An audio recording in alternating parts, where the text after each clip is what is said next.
This is Dr. Malti from Life Sciences Department. Today we are going to see in the session different junctions. So there are different junctions which are used for blocking the cell-cell communication or the selective cell-cell communication. For having the selective cell-cell communication, we have different kinds of junctions. First, we'll start with tight junctions.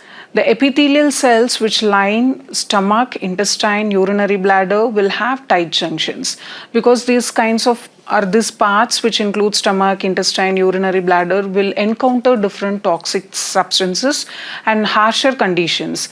So whichever the part which are suffering from or which are facing very harsher situation and toxins, these tight junctions will be present. These tight junctions will not allow any of the toxic substance to enter inside the human system, and also including the epithelial cells. So between epithelial cell, these tight junctions will be present. So the plasma membrane of two membranes are there, the membranes from each cell, which will be linked with the help of transmembrane proteins. So here the adjacent plasma membranes, transmembrane protein will be linked with each other so that the junction will be very tight. It will not allow any of the toxic substances to pass between those different types of epithelial cell. And these tight junctions will allow the selective molecules which can be communicated between one cell and the other cell. So these tight junctions will act as seal of passage between the adjacent cells in lining of your stomach, intestine and urinary bladder. So the next is adherent junctions. These adherent junctions will have also the transmembrane protein, especially the transmembrane glycoproteins, which we call it as cadherin proteins. So the cadherin proteins of one plasma membrane will be interacting with the cadherin proteins of the other plasma membrane. So we have a plaque structure in which we call it as adhesion belt, which will have the gathering of glycoprotein cadherin. So cadherin will be interacting between one plasma membrane and the other plasma membrane. So along with the cadherin protein, inside of the cell, we also have microfilament, which we call it as actin. So this actin molecule, which will form adhesion belt. So here, in case of the adherent junctions, the most of the communications will be happening. Here the selectivity will be there, but still the communication will be easier between one epithelial cell and the other epithelial cell.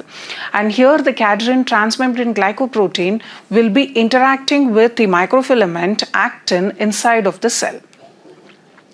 So the next we have desmosome junctions. This will be similar to adherent junction, but in case of this desmosome, we have again the transmembrane glycoprotein, which is cadherin. Only difference is inside which we have the inside of the cell, which includes filament only, but here it is intermediary filament. In case of adherent junction, we had actin, which is microfilament, whereas in case of desmosome, we have intermediary filament, which is keratin. So this cadherin protein will be interacting with the adjacent plasma membrane of two different epithelial cells. And again, inside of the cadherin protein, we have intermediary filament, which will gather this cadherin glycoprotein. And here also the plaque formation will be there. So this kind of desmosome junction, which is very important for the tissues and the cells which undergo physical stress, tension, especially in case of cardiac muscle during the contraction and relaxation. So during each contraction and relaxation, all the cardiac muscles are held together with the help of these kinds of desmosomes itself. So the next junction is hemidesmosome. From the name, it is hemidesmosome. So this will exactly look like half of your desmosome. So till now, whatever the junctions we have seen, the junctions are between one cell and the other cell. Whereas in case of hemidesmosome, it is between the matrix or the basement membrane and the epithelial cell. Here the epithelial cell will be residing over the matrix or extracellular matrix. In case of this, here in case of basement membrane, we have a protein which will be present in the extracellular space itself, which is a glycoprotein. We call it as integrin. This particular integrin will be interacting with laminin protein, and here in case it will be interacting with the intermediary filament.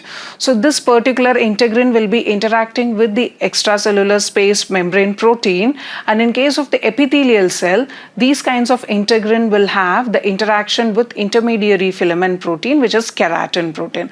So this will be exactly looking like half of the desmosome structure. And this kind of hemidesmosome will anchor the epithelial cell to the basement membrane. The last junction is gap junction. This will be specialized junction when compared to all the other junction. Here the junction can communicate not only the particles but also the fluid. So this gap junction is made up of connexin proteins, and this connexin protein will act as a channel or tunnel in which the fluid also will be filled up. So these proteins are called as connexon protein. These connexon protein from one plasma membrane will be interacting with the other plasma membrane. So as in case of the interaction, it forms a long connexon channels. These connexon channels will allow ions, small molecules, nutrients, waste, and also other substances which can be exchanged between those epithelial cells. So this will be the fluid filled channel which is very important for the communication between one epithelial cell and the other epithelial cell. So this kind of gap junctions we usually see in avascular tissues such as lens, cornea of the eye. And also in a developing embryo, some of the chemicals and electrical signals which will regulate and differentiate the cell will also happen through gap junction itself. And this will be used for impulse spreading. So rapid impulse spreading also will be governed using the gap junctions. Thank you.